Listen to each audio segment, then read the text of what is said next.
Bu kasallik shunaqa teri kasalliklari, trixofitiya kasalligi xuddi tepada aytganimdek shunaqa bir injiq va yomon kasallik hisoblanadi, zamburug'li kasallik hisoblanadi.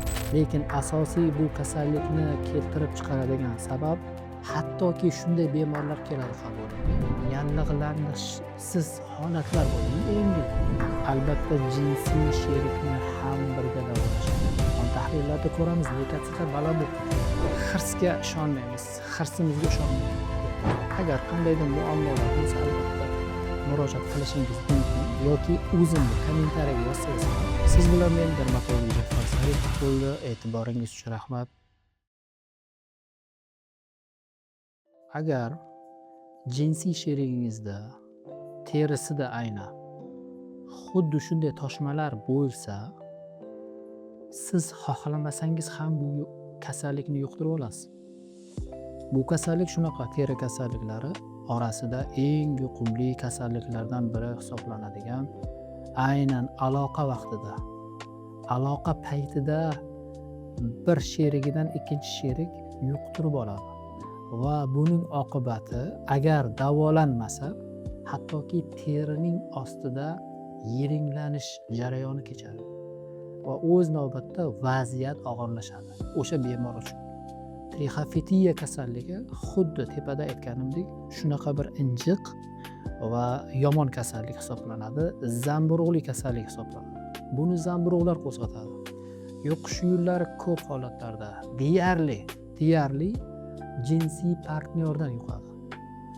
Mehmonxonalarda yotib qoldim, shundan bo'ldim, yo'q, undan yuqmaydi. Men mehmonxonalarda, hojatxonalarda yuqtirib oldim. Bu ham aslida bir bahona.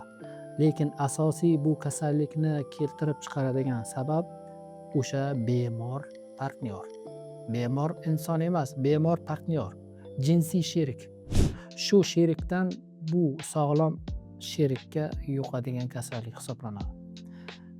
Buni ajratib olishimiz uchun hali rasmlarni ham joylaymiz. Rasmlardan tasavvur qila olasiz. Demak, siz qanday kasallikka chalinganligingiz haqida o'zingiz xulosa chiqarib olasiz. Jinsiy aloqa qildingiz. Aynan shu kasallikka duchor bo'lgan partnyor bilan 1 oy yoki 1,5 oydan so'ng sizning qovuq sohangizda, jinsiy a'zolar atrofida, tukli sohalarda qizil rangli pushti toshmalar toshishi bilan dumaloq, ovalsimon, chetlari aniq ajralib turadi, hoshiyasimon, qizil, usti kepaklanib turuvchi toshmalarni paydo bo'lganini ko'rasiz. Bilingki, bu trixofitiya. Agar siz bu kasallikni ko'rib qoldingiz va birdan bir maslahatimiz o'zboshimchalik bilan davolanmaslik kerak. Sababi, agar siz internet orqali yoki qandaydir o'zingizdan o'zingiz dorixonalarga kirib, qandaydir mazlarni olib davolashga kirishsangiz, boshida yo'qolgandek tuyuladi va bu zamburug'lar, asosiy zamburug' sporalari teri ostiga kirib ketadi. Sizning qarashingizcha bu tuzalgandek tuyuladi. Ha, terim toza bo'ldi, qutuldim deb o'ylashingiz mumkin. Lekin bu vaqt o'tishi bilan sizning organizmingiz ozroq kuchsizlanishini kutib turadi. Bir qancha muddatdan keyin, bir necha oylardan keyin boshlanadi. Jarayon jiddiylashadi. Hali tepada aytib o'tdim. Teri ostida yiringlanish bilan kechadi. Hattoki shunday bemorlar keladi qabulimga. Uning yurish turishida o'zgarishlar bo'ladi. Ya'ni yurganda og'riq bo'ladi. O'zini avaylab yurishga harakat qiladi. Bu holatlarda boshida davolash bilan hozirgi holatdagi davolashni yer bilan osmoncha farqi bor. Boshida kasallik belgilari yuzaga chiqdi, toshmalar chiqdi, halqasimon, chetlari hoshiyasimon va yiringsiz, yallig'lanishsiz holatlar bo'ldi. Yengil. albatta tez kutmasdan vrachga murojaat qilsangiz tezda bu muammodan bartaraf bo'lasiz. Boyagi gap, yiringli holatlar bilan kelgan bemorlarda tabletkalar yordam bermaydi. Faqat inyektsion usullar, kerak bo'lsa yiringni chiqarish amaliyotlari bor. Shu holatlargacha olib bormaslik uchun bu kasallikni agar siz payqadingizmi, darhol shifokorga murojaat qilasiz. Albatta jinsiy sherikni ham birga davolash kerak. Qanday diagnoz qo'yamiz? Qanday tashxis qo'yamiz? Shifokor huzuriga kelgan bemor obyektiv ko'rikda qariyb 60-70% tashxisni qo'yadi. Bu zamburug'li kasallik, trixofitiya. Turlari ko'p, endi ko'rganda bu kasallikka aniq bir tashxis qo'yiladi va yordamchi metodlar orqali, ya'ni kasallik qo'zg'atuvchisini aniqlash uchun laborator tekshiruvlardan o'tkazib olib, undan so'ng ichkaridan umumiy kompleks davo choralari boshlanadi va tashqi tomondan vaspaliniya, ya'ni yallig'lanish o'ta kuchli. Qon tahlillarida ko'ramiz, leykositlar baland bo'lib ketgan. Qirinda olamiz, zamburug'lar to'lib toshib yotibdi mikroskopik tekshiruvlarda. Tashqi tomonlar kerak bo'lsa tuklarni tozalash kerak. Undan so'ng yiringni chiqarish muolaja amaliyotlari bor. Tashqi tomondan ham, ichki tomondan ham kuchli udarniy umumiy kompleks lecheniya qilib, bu bemorni vaziyatdan chiqarib olishimiz kerak. Aks holda jarayon kengayadi, ya'ni boshida tanosil a'zolarida toshgan toshmalar tepaga qarab ko'tariladi.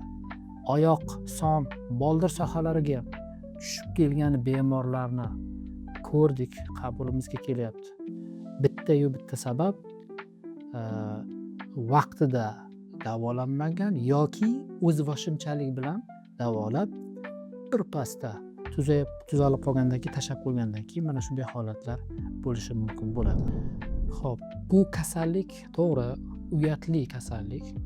Bu kasallikka chalingan bemorlar bu haqda hech kimga aytgisi kelmaydi, aytishni xohlamaydi ham, hattoki yaqiniga ham, o'zining yaqin tanishlariga ham aytishni xohlamaydi.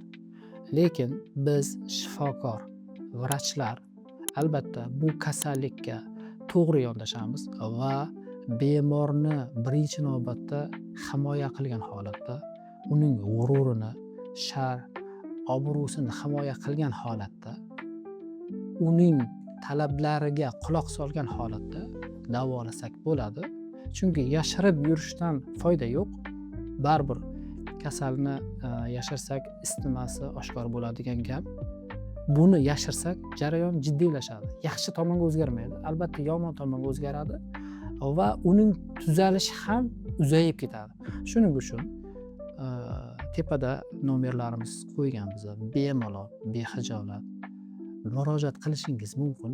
Amaliy yordam berishimiz kerak.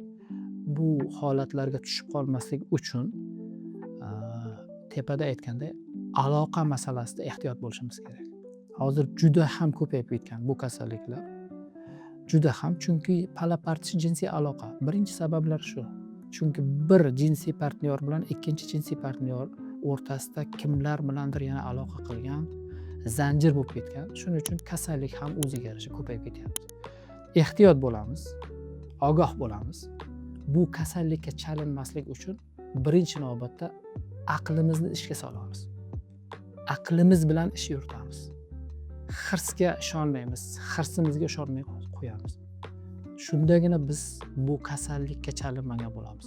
Agar qandaydir muammolar bo'lsa, albatta murojaat qilishingiz mumkin yoki o'zimga kommentariyaga yozsangiz ham javob beraman savollaringizga va yo'l ko'rsatishimiz mumkin. Siz bilan men dermatolog Jaffar Sarikov bo'ldi. E'tiboringiz uchun rahmat. Salomat bo'ling.